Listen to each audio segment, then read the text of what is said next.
नमस्कार दोस्तों, एग्जाम कौशल YouTube channel पर आपका बहुत बहुत स्वागत है। आज से जो हम स्टार्ट करने जा रहे हैं वो रेशो और प्रोपोर्शंस की एक सीरीज, जिसमें मैं आप लोगों को ये कंप्लीट टॉपिक पूरा कंप्लीट करवाऊंगा।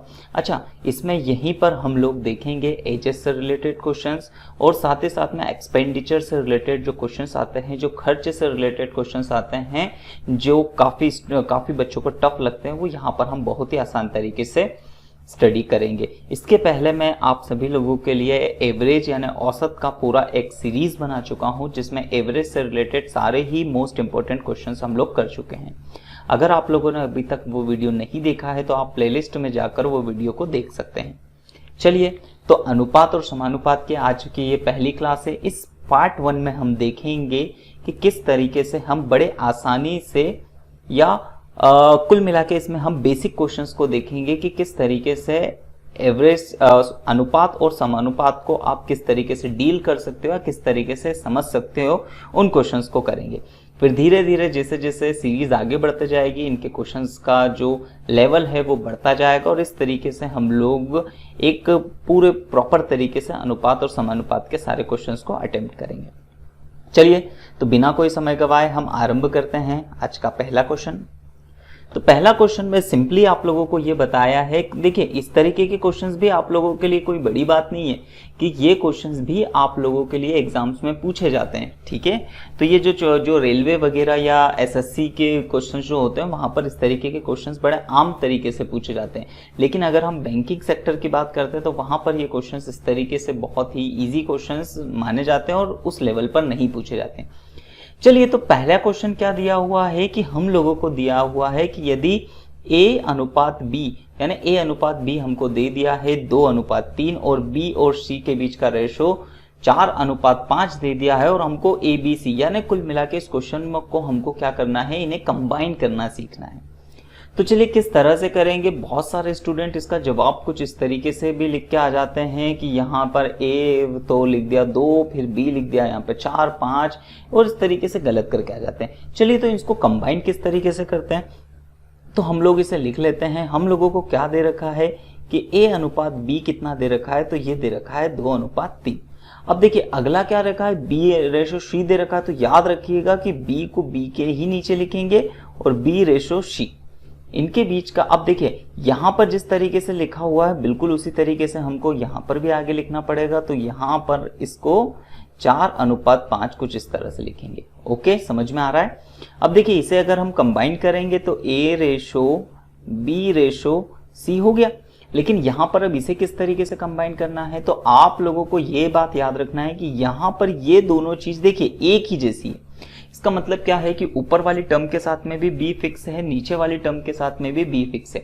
तो इसका मतलब क्या है कि ये B मिडिल वाली टर्म कैसी है, सेम है। तो हमको भी बस यही टेक्निक ध्यान रखना है कि इन मिडिल वाली टर्म को क्या करना है, सेम बनाना है। अब इस मिडिल वाली टर्म को सेम बनाने के लिए हम क्या कर सकते हैं, तो यहाँ पर क्रॉस मल्टीप्लीकेशन कर देंगे। तो यहाँ पर नीचे 4 लिखा हुआ है तो 4 का मल्टीप्लीकेशन ऊपर कर देंगे, 3 लिखा है तो 3 का मल्टीप्लीकेशन यहाँ पर नीचे कर देंगे और सिंपली इसको मल्टीप्लाई कर देते हैं। चलिए करते हैं मल्टीप्लाई। तो यहाँ पर कितना हो जाएगा, 4 दूनी 8 और 4 तिया 12। अब देखिए नीचे भी 12 आएगा तो एक बार आप कहीं से भी मल्टीप्लीकेशन करके लिख लीजिएगा, सेम ही नंबर आना है। अब यहाँ पर कितना हो जाएगा, 3 पंजे 15। तो इस तरीके से क्या हो गया कि A ratio B ratio C यानी तीनों को कंबाइन करके हमारा आंसर कितना निकलेगा, तो वो आंसर निकलेगा 8:12:15। चलिए, आई होप चीजें आप लोगों को समझ में आ रही होगी किस तरीके से इन क्वेश्चंस को डील करना है। चलिए, इसी पर आधारित एक और क्वेश्चन मैंने लाया हूं कि कुछ इस तरीके से भी आप लोगों से एग्जाम्स में क्वेश्चंस पूछ लिए जाते हैं। ध्यान से देखते जाइएगा कि A अनुपात B हमको दे रखा है, B अनुपात C दे रखा है, C अनुपात D दे रखा है और हमको पूछा है कि A अनुपात D लिखिए। A और D के बीच का अनुपात। अब देखिए काफी सारे स्टूडेंट इसको इस तरीके से भी करके आ जाते हैं कि A को तो लिखा हुआ है 2 और लास्ट में D का कितना लिखा हुआ है 9। और यहाँ पर ये भी आप मेरी बात मानिएगा कि ये भी आप लोगों को ऑप्शन में मिलेगा और आप इसे टिक करके आ जाएंगे और आप सोचेंगे कि हमने क्वेश्चन सही किया है, परंतु आपने वहां पर क्वेश्चंस को गलत करके आए होंगे। तो इसको करने का ये तरीका बिल्कुल नहीं होगा। तो सबसे पहली बात, जब भी इस तरीके का क्वेश्चन आएगा तो आपको वही कॉन्सेप्ट याद रखना है, सभी को कंबाइन करना जरूरी है। चलिए, तो किस तरह से हम इसको कंबाइन करेंगे। सबसे पहले इन दो को कंबाइन करके करते हैं हम। तो A रेशो B हमको कितना दे दिया है तो ये दिया है 2:3। अब यहाँ पर क्या दे रखा है, नेक्स्ट में B/C हम लोगों को कितना दे दिया है, तो वो दे दिया है 4:5। चलिए इसे कंबाइन करना बड़ा आसान है, हम इसको किस तरीके से A/B/C निकल जाएगा। ऊपर हमको 4 का मल्टीप्लिकेशन करना है, नीचे 3 का मल्टीप्लिकेशन, क्रॉस मल्टीप्लिकेशन कर रहे हैं क्योंकि इस मिडिल वाली टर्म को हमको क्या करना है, सेम बनाना है, सिमिलर बनाना है। तो इसलिए 4 का मल्टीप्लिकेशन हम ऊपर कर देंगे, 3 का मल्टीप्लिकेशन नीचे। चलिए इसमें कर देते हैं, तो यहाँ पर कितना हो जाएगा, 4 दूनी 8, 4 तिया 12। अब यहाँ पर कितना हो जाएगा, 3 पंजे 15। तो ये तो अपना इन तीनों के बीच का निकल गया, लेकिन हमको आगे भी करना है। तो अब आगे इसी क्वेश्चन को थोड़ा सा हम आगे बढ़ा देते हैं कि C/D हमको कितना दे दिया है, तो C/D दे दिया है 5:9। ओके, अब इसे कंबाइन कर लेते हैं। तो अब ध्यान से देखते जाइएगा कि अब इसे इस वाली टर्म को हमको सिमिलर बनाना है। ठीक है, तो सिमिलर बनाना है क्योंकि यहाँ पर C वाली टर्म सेम है। तो इसको सिमिलर बनाने के लिए चलिए आप क्या कर सकते हैं, तो ध्यान से देखते हैं। आप चाहें तो ऐसा भी कर सकते हो, 5 का मल्टीप्लिकेशन ऊपर और 15 का मल्टीप्लिकेशन नीचे। ठीक है, लेकिन ऐसा न करते हुए हमको चूंकि सिमिलर बनाना है, हमको याद रखिएगा सिर्फ हर बार क्रॉस मल्टीप्लिकेशन नहीं, हमें सिमिलरिटी पे ध्यान देना है कि सिमिलर नंबर होना चाहिए। तो अगर मैं यहाँ पर सिर्फ इस नीचे वाले नंबर में 3 का मल्टीप्लिकेशन कर दूं तो 15 सिमिलर हो जाएगा। बस सिमिलर होना चाहिए, चाहे आप कोई भी तरीका अपनाओ। ठीक है, तो इसका मतलब क्या है कि ऊपर तो मैंने किसी भी नंबर में कोई मल्टीप्लिकेशन किया ही नहीं, तो 8:12:15 तो एज इट इज। अब 3 का इसमें मल्टीप्लिकेशन कर दूंगा, 3 पंजे 15, एक ही बात है, और 9 तिया 27। तो हम लोगों के पास रेशो निकल गया A/B/C/D। अब देखिए, अब हमको चूंकि क्वेश्चन में A और D के बीच का रेशो पूछा था, तो A और D के बीच का रेशो कितना हो जाएगा, तो वो हो जाएगा 8:27। तो ये आपका आंसर होगा। आई होप चीजें आप लोगों को समझ में आई होगी। बस इस तरीके से कितना भी आप लोगों को कॉम्बिनेशन बोल दे, कितना भी बड़ा कर दे, बस इस तरीके से करते जाना है। बस देखिए सीधी सी बात है, आप लोग जैसे जैसे प्रैक्टिस करते जाओगे, इनमें आप लोगों को थोड़ा सा मल्टीप्लिकेशन और ये डिवीजन, ये सारी चीजें आप लोग अगर अपने कैलकुलेशन को फास्ट कर लोगे तो ये सारी चीजें बड़ी इजीली लगेगी और बड़े फास्ट तरीके से आप इन क्वेश्चंस को कर पाओगे। चलिए अगले प्रश्न की तरफ चलते हैं। तो अगला प्रश्न भी कुछ इसी तरीके से है कि क्या दे दिया हम लोगों को, A/B/C दे दिया है और हमको ये चीजें निकालना है। चलिए जब भी इस तरीके से रेशो की अगर बात कर लेते हैं तो हम A को मान लेते हैं कितना, कि A में अगर मैं x का मल्टीप्लिकेशन कर देता हूं, ठीक है, तो A का हम मान लेते हैं कि A की टोटल क्वांटिटी है 7x, B की टोटल क्वांटिटी हो जाएगी 3x और C की टोटल क्वांटिटी हो जाएगी 5x। हमने x का मल्टीप्लिकेशन कर लिया। अब बस कुछ नहीं करना है, अगला क्या करना है, हमको अनुपात दे दिया है तो A + B + C और इसके नीचे क्या दे दिया है 2A + B - C, इनके बीच का बस, तो यहाँ पर इनकी वैल्यूज को पुटअप कर दीजिए।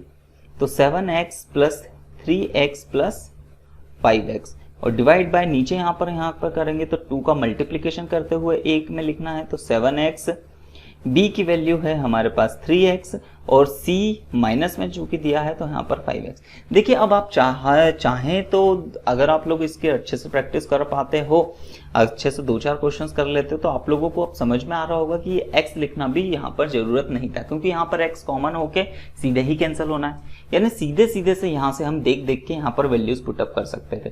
ठीक है, लेकिन यहाँ पर मैं आप लोगों को समझा रहा हूँ, इसलिए यहाँ पर हो सकता है कि आपको ये थोड़ा क्वेश्चन लेंथी लगे, लेकिन ऐसा नहीं है। आप अगर इसे थोड़ा फास्ट करोगे, चीजें समझने लग जाओगे, तो यही चीज आप लोगों के लिए बड़ा फास्ट हो जाएगी। चलिए इसको ऐड करते हैं, तो 7 और 3 10 और 5 यहाँ पर हो जाएगा 15।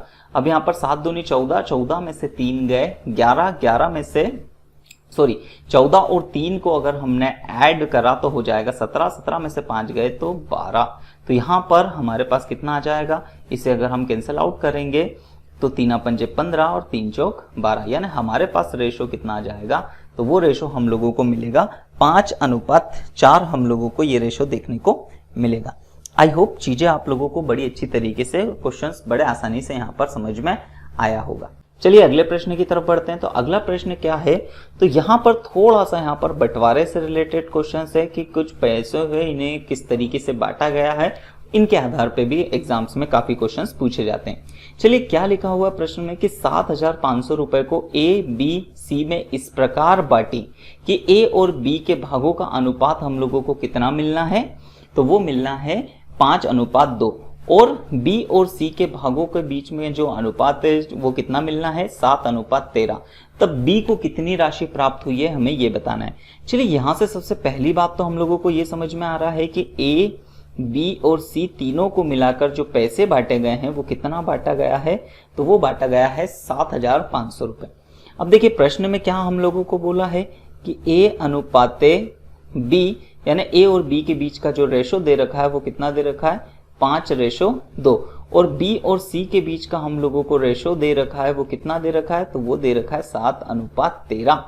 चलिए सबसे पहले सीधी सी बात है, यहाँ पर आप लोगों को क्वेश्चन पढ़ के समझ में आ रहा होगा कि यहाँ पर सबसे पहले बात तो तीनों में बांटा जा रहा है, इसका मतलब हम लोगों को इन रेशो को कंबाइन करना, और यहाँ पर वही प्रोसेस हम यूज कर रहे हैं।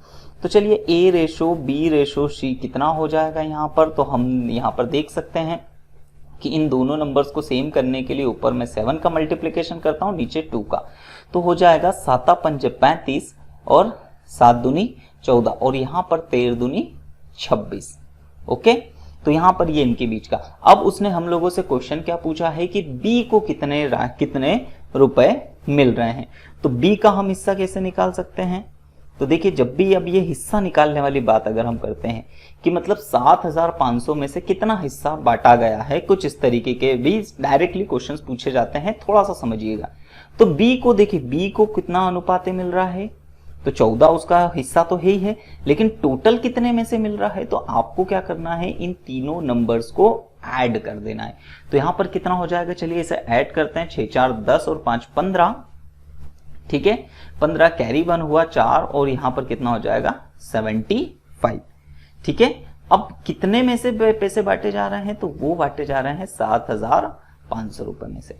चलिए अब इसे हम जैसे कैलकुलेट करेंगे तो यहां पर आप लोग पाओगे कि कितना आ जाएगा, 100 आ जाएगा। इसका जैसे ही मल्टीप्लीकेशन कर देंगे तो 1,400 रुपए, यानी हम बोल सकते हैं कि बी को कितने रुपए मिलेंगे, 1,400 रुपए।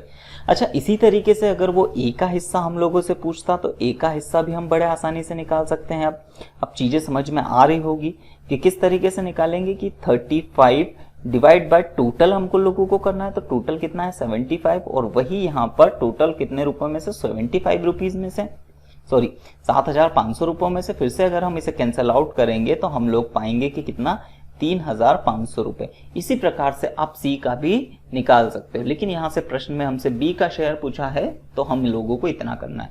आई होप यहाँ पर 2-4 चीजें आप लोगों को देखिए। क्वेश्चन कुछ इस तरीके से था कि रेशो कंबाइन करना भी सीखना था आपको, और साथ ही साथ में किसी को भी किसी पैसे में से किस तरीके से शेयर बांटा जाता है वो। एक और बार यहाँ पर इस तरीके को समझिएगा कि टोटल यहाँ पर उसका अनुपात, उसका हिस्सा कितना है, और डिवाइड बाय टोटल, और कितने रुपए में से बांटा जा रहा है उसका आपको मल्टीप्लिकेशन करके सिंपली कैलकुलेशन करना है।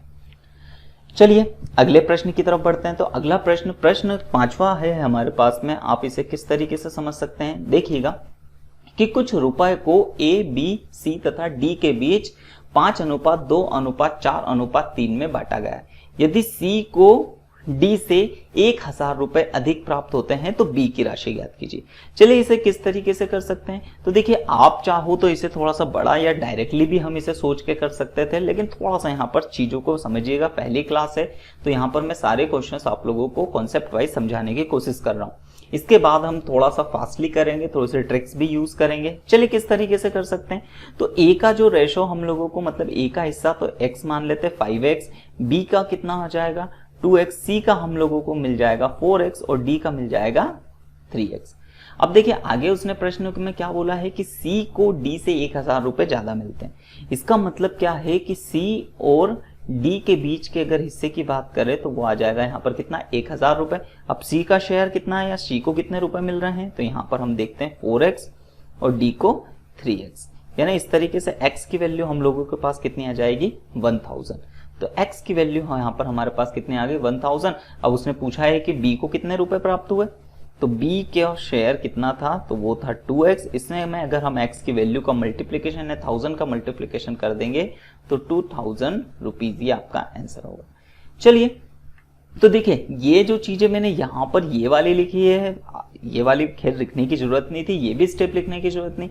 अगर हम लोगों को यहाँ पर सीधे ही ये वाला पॉइंट पढ़ के समझ में आ रहा है कि सी और डी के बीच का डिफरेंस हम लोगों को दे दिया है 1000 रुपये, यानी इसके अंदर क्या करना है हमको, एक नॉन वेरिएबल क्वांटिटी का मल्टीप्लीकेशन वेरिएबल क्वांटिटी का मल्टीप्लीकेशन जो कि हमने x माना है, इसका डिफरेंस यहाँ पर करके सीधे लिखना था और x की वैल्यू आ जाती। फिर चाहे वो हमसे a का पूछे, b का पूछे, c का पूछे या d का शेयर पूछे, हम बड़े आसानी से बता देंगे। आई होप क्वेश्चन आप लोगों को समझ में आया होगा। चलिए अगले प्रश्न की तरफ बढ़ते हैं। तो कुछ इस तरीके से भी एग्जाम्स में क्वेश्चंस पूछे जाते हैं परसेंटेज बेसिस पे, कि यदि दो संख्या किसी तीसरी संख्या से 20% 50% अधिक हो तो दोनों संख्याओं का अनुपात ज्ञात कीजिए। चलिए जब इस तरीके के क्वेश्चन हो तो अब यहां पर ध्यान से देखिएगा क्या लिखा है, किसी तीसरी संख्या से, तो वो तीसरी संख्या हम मान लेते हैं कि वो तीसरी संख्या 100 है। अब यहां पर जो दो संख्याएं हैं उनके बीच की बात करते हैं, तो एक संख्या मतलब कितना उससे 20% अधिक, 20% अधिक, इसका मतलब क्या है कि यहां पर वो कितना आ जाएगा, तो वो 20% अधिक यानी 120%, ठीक है। और फिर उसके बाद अगले वाले को कितना हो जाएगा, तो वो हो जाएगा 150%। ओके, चीजें समझ में आ रही है कि 50% अधिक, तो 50% अधिक मतलब 100 तो उसको मिल ही रहा है, और उससे 50% अधिक यानी 150%। चलिए अब यहां पर इसको कैंसिल कर सकते हैं, तो परसेंटेज से परसेंटेज कैंसिल हो जाएगा, यहां पर 0 से 0 कैंसिल, 3 चौके 12 और 3 पंजे 15, यानी सीधा सीधा इसका आंसर कितना आ जाएगा, 4:5। आई होप चीजें आप लोगों को समझ में आई होगी। बड़ा आसान क्वेश्चन था, सिंपल क्वेश्चन था। चलिए प्रश्न नंबर 7वें की तरफ बढ़ते हैं। प्रश्न नंबर 7वां हमारे पास में क्या है कि यदि ए बी सी की आय का अनुपात हम लोगों को 2:3:5 है, यदि इनकी आय में क्रमशः 15%, 10% और 20% की वृद्धि कर दी जाए तो इनके बीच नई आय का अनुपात क्या होगा, यह हमें निकालना है।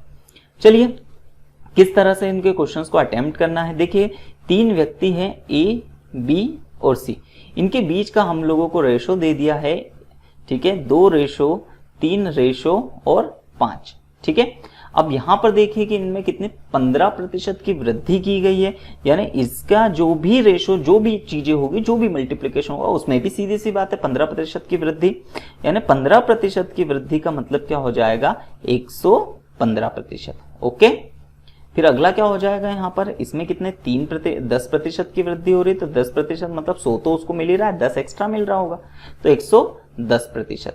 फिर इसके बाद क्या हो जाएगा, 20% की वृद्धि, तो यानी 120%, सॉरी, ठीक है, 120%।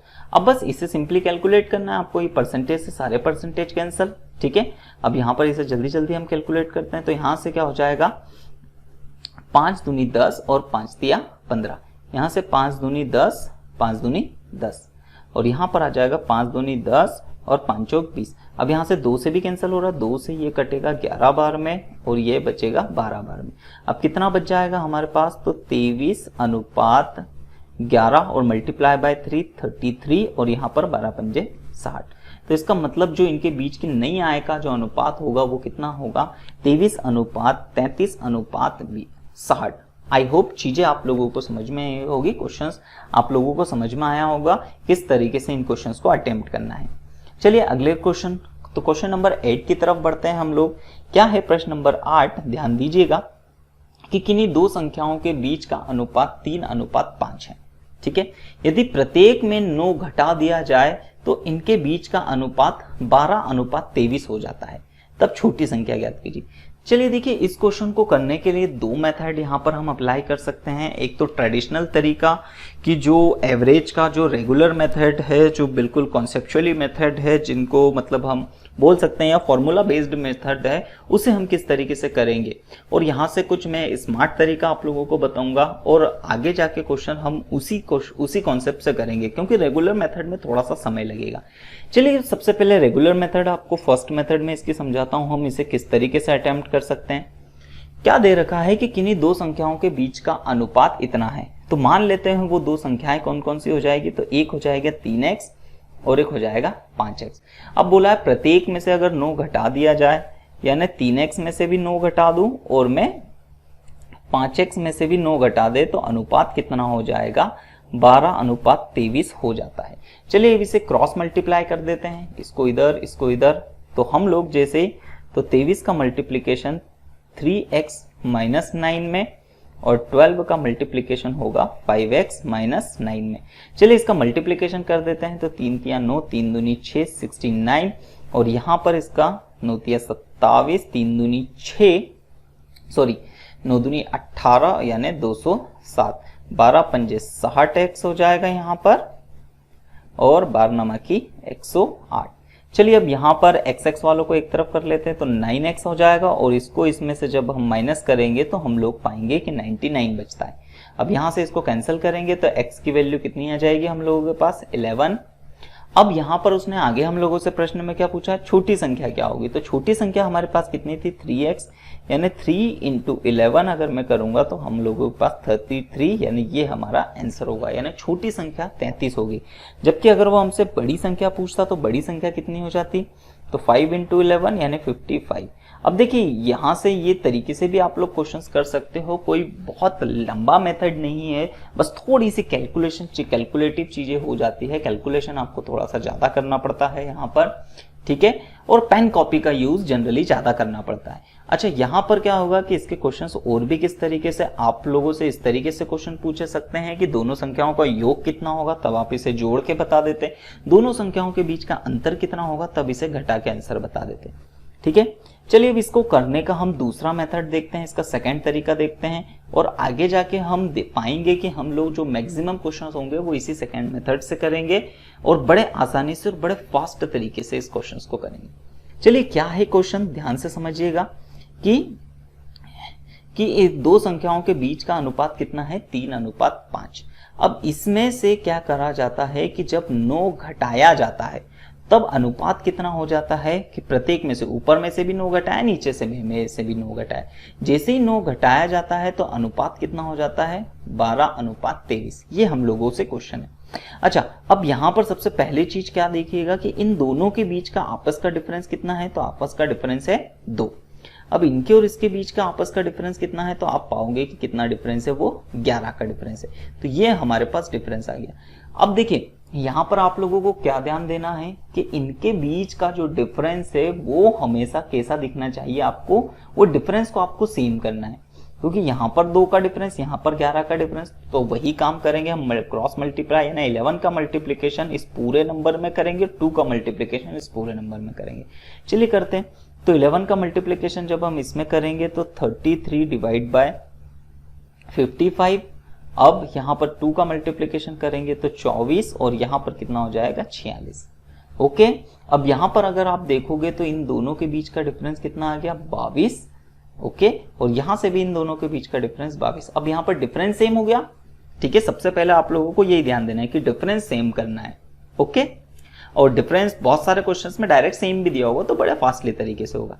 अब आप लोगों को क्या क्वेश्चन है कि इस संख्या में से 9 घटाया जाता है। चलिए 33 में से मैं कुछ घटा के देखो तो 33 में से जैसे ही हम 9 घटाएंगे तो हम लोगों को कितना मिल जाएगा 24 और इस 55 में से भी 9 घटाएंगे तो हमको मिल जाएगा 46, ठीक है। इसका मतलब क्या है कि उसने हमसे ये पूछा था कि छोटी संख्या कौन सी है, तो हमारी छोटी संख्या सीधे सीधे हम लोगों को यहाँ से पता चल जाएगी कि वो कितनी है 33, ठीक है। अगर हमसे बड़ी संख्या पूछता तो वो सीधे हम 55 बता देते, ठीक है। और घटाने के बाद अगर हमसे छोटी संख्या पूछता तो वो 24 और घटाने के बाद बड़ी संख्या 46।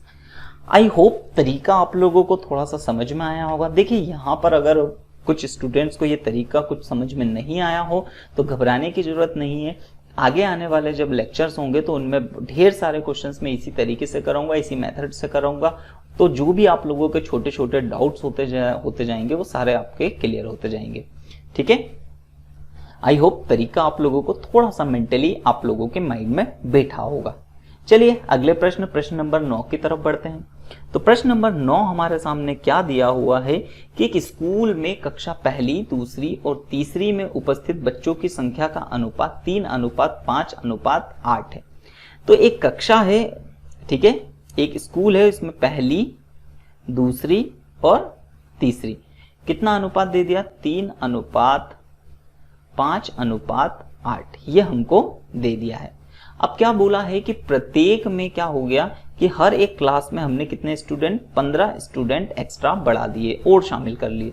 तो यही अनुपात बढ़कर कितना हो जाता है, 6:8:11 बन जाता है हर क्लास में अगर हम 15-15 स्टूडेंट्स और होते हैं। तो पूछा है कि शुरुआत में कितने स्टूडेंट थे, मतलब शुरुआत का स्टूडेंट के नंबर हमको काउंट करके बताना है। चलिए किस तरह से करेंगे, तो सबसे पहले वही चीज है कि आपको क्या करना है कि इनके बीच के सारे डिफरेंस निकाल लेना है। तो इनके बीच का डिफरेंस हम देखेंगे तो यहाँ पर भी 3 का डिफरेंस है, यहाँ पर 8 में से 5 घटाएंगे 3 का डिफरेंस, 11 में से 8 घटाएंगे 3 का डिफरेंस। देखिए डिफरेंस अगर सेम आता है तो क्वेश्चन बड़ा इजी हो जाता है, हमें कुछ ज्यादा करने की जरूरत नहीं होती है। लेकिन जब डिफरेंस अलग अलग आ जाता है तब मैंने आप लोगों को बताया कि उस तरीके से हम मल्टीप्लिकेशन करके डिफरेंस सेम बनाना पड़ता है। चलिए यहाँ पर चूंकि क्वेश्चन में डिफरेंस सेम है, इसका मतलब ये है कि यहाँ से 3 से, ठीक है, मतलब 3 अनुपात से 6 अनुपात हो रहा है हमारा, मतलब रेशो हो रहा है। इसका मतलब क्या हो रहा है कि यहाँ पर रेशो में कितने की वृद्धि हो रही, तो 3 अनुपात की वृद्धि हो रही है। ठीक है, यहां पर समझ में आ रहा है 3 अनुपात की, 3 अनुपात की, 3 अनुपात की। लेकिन कितने बच्चों की वजह से हो रही है, 15 बच्चों की वजह से। मतलब 3 अनुपात की वजह, मतलब 15 बच्चों की वजह से 3 अनुपात हो रहा होगा। तो 1 अनुपात में कितना हो जाएगा, तो 1 अनुपात की वजह से कितने बच्चे होंगे, या 1 अनुपात में कितने बच्चे होंगे, तो यहां पर हम इसमें 3 से डिवाइड कर देते हैं, तो 3×5=15। इसका मतलब 1 अनुपात बढ़ने के लिए, या 1 अनुपात में कितने बच्चों की क्वांटिटी होगी, तो वो होगी 5। चलिए बस अब शुरुआत में कितना, शुरुआत में देखिए यहाँ पर 3 था, तो शुरुआत में 3 × 5 + 5 × 5 + 8 × 5। ये समझ में आ रहा है क्या है कि यहाँ पर 1 अनुपात में तो 5 है, यहाँ पर 3 है, ठीक है, तो 1 अनुपात में 5 है, तो 3 अनुपात में मतलब 5 का मल्टीप्लिकेशन कर दे, यहाँ पर भी 5 का, यहाँ पर भी 5 का, तो यहाँ हो जाएगा हमारे पास 15, 25 और 40। तो यहाँ पर जैसे हम इसे जोड़ेंगे तो हमारे पास यहाँ पर 40, 40, यहाँ टोटल कितना हो जाएगा 80। यानी उस समय पर शुरुआत में कितने बच्चे थे, 80 बच्चे थे क्लास में स्टार्टिंग में। अब अगर हम लोगों से वो बाद में भी पूछता तो आप लोगों को क्या करना था, बाद में भी इसी तरीके से 5-5 का मल्टीप्लिकेशन करना था, या फिर आप चाहो तो इसे इस तरीके से भी कर सकते हो, आप इसे डायरेक्ट पहले ऐड कर लीजिए। तो डायरेक्ट अगर आप इसे ऐड कर लेंगे तो 6 और 8 कितना हो जाएगा, 14, 14 और 11 हो जाएगा 25। ठीक है, 14 और 11 कितना हो जाएगा 25। 25 में हम लोग सीधे 5 का मल्टीप्लिकेशन कर देते हैं तो 125, ये आपके पास नंबर भी आ जाता। तो इस तरीके से भी हम क्वेश्चंस को अटेम्प्ट कर सकते हैं। आपको ये दोनों ही तरीके मैंने आप लोगों को बताया। आई होप चीजें आप लोगों को यहाँ पर समझ में आई होगी किस तरीके से इन क्वेश्चंस को अटेम्प्ट करना है।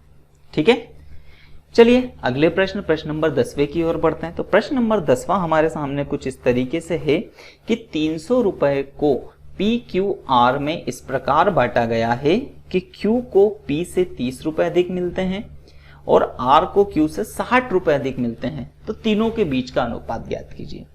चलिए इस क्वेश्चन को किस तरह से करेंगे। अब हम लोगों को प्रश्न में सबसे पहली जानकारी क्या है कि P, Q और R तीनों को आपस में मिलाकर 300 रुपए बांटे गए हैं। ठीक है, अब हम समझते हैं कि P को कुछ रुपए मिलते हैं, ठीक है, लेकिन जब Q को तो वो Q को P से कितने ज्यादा रुपए मिलते हैं, 30 रुपए ज्यादा मिलते हैं। जबकि हम R की बात करते हैं तो R को Q से कितने 60 रुपए ज्यादा मिलते हैं, 60 रुपए ज्यादा मिलते हैं। अब क्या हमारे पास Q की वैल्यू है, तो बिल्कुल है, यानी Q की वैल्यू यहां पर मैं रख दूंगा तो P और यहां पर कितना हो जाएगा 90। ओके, चीजें आप लोगों को समझ में आ रही है। अब इसे आप चाहो तो इक्वेशन फर्स्ट मान लो। अब हम आपके पास P, Q और R की वैल्यू है, इसे आप इस क्वेश्चन में पुट कर दीजिए। तो P की जगह तो P ही रहेगा, Q की जगह हम लोग कितना रख सकते हैं, तो P + 30 और R की जगह P + 90 = 300।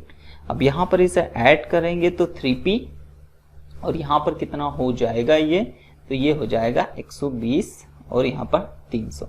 चलिए अब इसे जल्दी से हम सॉल्व कर लेते हैं। तो इसे जैसे ही हम माइनस करेंगे तो यहाँ पर आपको कितना देखने को मिलेगा 180। अब P की वैल्यू यहाँ से 3 से इसे कैंसिल कर देते हैं तो P की वैल्यू हम लोगों को 60 देखने को मिलेगी। यानी P को कितने रुपए प्राप्त होंगे, 60 रुपए प्राप्त होंगे।